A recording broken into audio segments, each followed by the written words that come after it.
Stabiliser से stabiliser के पीछे जो फ्रिज का प्लग लगा है वो निकाल लीजिए और वहाँ चेक करना कि भैया इलेक्ट्रिसिटी वहाँ आ रही है या नहीं। वहाँ आएंगी तो फिर फ्रिज को जाएगी, है ना। तो वो देख लिए, पहला काम आप किए थे वोल्टेज देख लिए बोर्ड पे, दूसरा काम स्टेबलाइजर के आउटपुट पे वोल्टेज देख लिए, ठीक है। तो अब अगर वहाँ तक सही आ रही है तो आगे बढ़ते हैं। फिर अब आगे क्या हुआ, प्लग, कहीं प्लग जला हुआ तो नहीं है, वो देख लिए, प्लग लगाए। प्लग लगाने के बाद नीचे रेफ्रिजरेटर के पास तक जब इलेक्ट्रिसिटी पहुंच रही है तो वहाँ देखना कि वहाँ पे वोल्टेज पहुंची या नहीं पहुंची। वहाँ पहुंच गई वोल्टेज अगर मान लीजिए, तब पार्ट्स की बात आई। अगर वोल्टेज आ रही है वहाँ तो फिर सोचना है कि हाँ भाई किस वजह से प्रॉब्लम हो सकता है। तो वहाँ पहुँच गई वोल्टेज और फ्रिज फिर भी नहीं चल रहा, वोल्टेज आ रही है फ्रिज नहीं चल रहा। तो उसकी वजूहत क्या है, हम आपको सर्किट तो बता दिए थे, है ना। एक है थर्मोस्टैट, थर्मोस्टैट है, ठीक है। तो थर्मोस्टैट जो है अगर वो किसी वजह से ऑपरेट ना करे तो कंप्रेसर नहीं चलता, सीधी सी बात। तो थर्मोस्टैट एक काम ये कर सकते हैं कि थर्मोस्टैट को बाहर निकाला जाए और उसके दोनों वायर्स आपस में मिला दिए जाएं, आपस में मिलाएं और उसके बाद फिर फ्रिज ऑन करें और फ्रिज चालू हो गया, दैट मीन्स थर्मोस्टैट ख़राब है ना। अगर उनके मिलाने के बाद भी फ्रिज चालू नहीं हुआ तो फिर जैसे कि वैसे पिंस लगा देना और थर्मोस्टैट को वापस अपनी जगह रख देना, वापस अपनी जगह लगा देना। थर्मोस्टैट का फॉल्ट नहीं है। चाहे तो हम मीटर से कंटिन्यूटी टेस्ट भी कर सकते हैं कि हाँ भाई थर्मोस्टैट ठीक है या नहीं। अगर बराबर है थर्मोस्टैट तो वापस उसकी जगह लगा दीजिए, सारा खुला छोड़ना नहीं है, एक के बाद एक हमको स्टेप वाइज काम करना है। तो थर्मोस्टैट जैसे का वैसा अपनी जगह लगा दिए। अब जहन में आई बात कि आगे क्या है, तो आगे थर्मोस्टैट के बाद आता है OLP या रिले, है ना।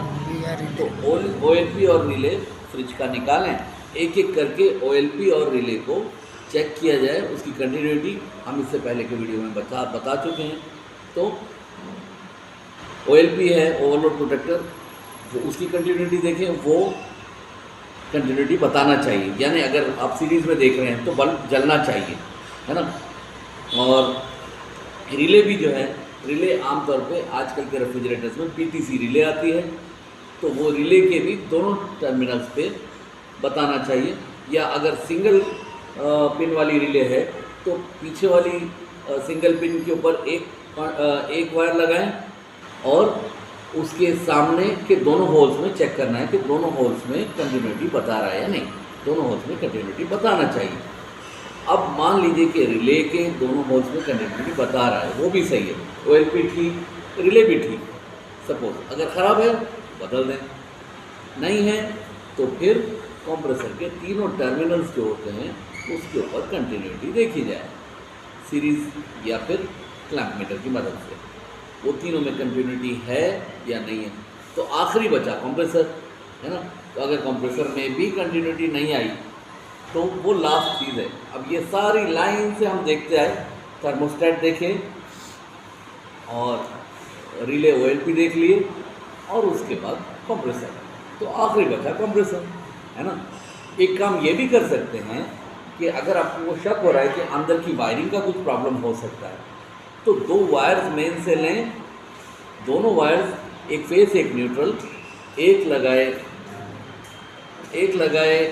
OLP पे और एक लगाए रिले पे और डायरेक्ट ऑन कर दिए और साथ में क्लैंप मीटर लगा के रखना है जो करंट देख सकता है, ठीक है ना।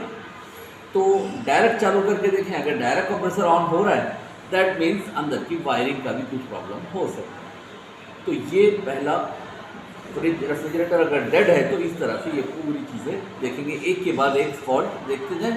अगर रिले ख़राब है तो रिले बदलें, अगर थर्मोस्टैट ख़राब है तो थर्मोस्टैट बदलें, OLP ख़राब है तो OLP बदलें, वायरिंग जली हुई है तो वायरिंग बदलें, कंप्रेसर ख़राब है तो कंप्रेसर बदलना है, वो बड़ा काम है। बाकी ये छोटी छोटी चीज़ें पहले देखें, मगर पहला स्टेप वहाँ से शुरू करना है, कहाँ से, बोर्ड से। हाँ, बोर्ड्स देखना, फिर स्टेबलाइजर, इस तरह से स्टेप वाइज आप काम करेंगे तब आप कामयाब रहेंगे। नहीं तो कंप्रेसर पहले खोल लिए, ख़राब नहीं भी था और उसको चेक करने के चक्कर में ख़राब ही हो गया और उल्टा, तो आप स्टेप वाइज काम करेंगे तो बेहतर है।